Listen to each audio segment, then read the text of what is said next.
Ļoti labi vērtējumi pirmajā mēģinājumā, bet 0-2 un izlido no trases trešajā piegājienā. Atslīd šeit līdz pat fotogrāfu. Cerēsim, kas paspēj. Ķēzes ar aizdienāto mašīnu un Lemberi.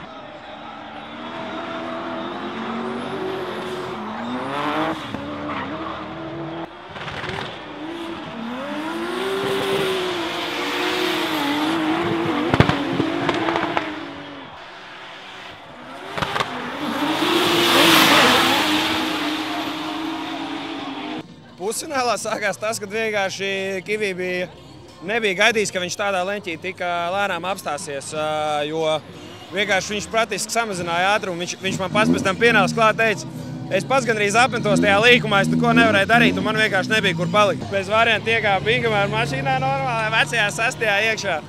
Neko, taču griežās, viss kārtībā, leņķis ir, jaudi ir, riepas arī kūpē, tā kā varēja pabraukt visu forši. Yes, motion is very good and team working today very good and car is very perfect today and driving is perfect. The first car, the battle is not very good, but this running is very good and final is best race in this weekend.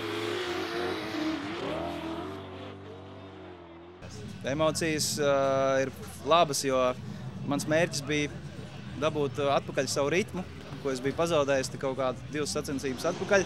Un, protams, viss gāja tā kā no sākuma pa stīgu, un es atguvu ātrumu jau pusē no sacensībām, un vienkārši fenomenāli, un fenomenāls fināls Somas pretīm. Un tieši Nezā uzvarēt Somu, tas man liekas ir forši, un Latvijas balvas paliek Latvijā, es domāju, tas ir fantastiski. Grūtākais man emocionāli bija Kristaps Blušs, protams, tas ir viens no tādiem sīvākajiem pretiniekiem. Ar Kristapu vajadzēja bišķīt noskaņoties tā, kad ir jāpresē viņš, un tas izdevās. Viņš bišķiņ kļūdījās ieejā līkumā, līdz ar to zaudēja punktus.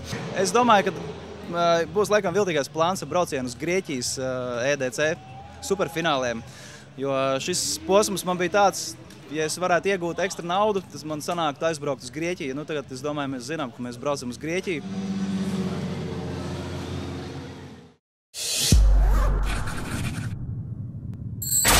Yeah.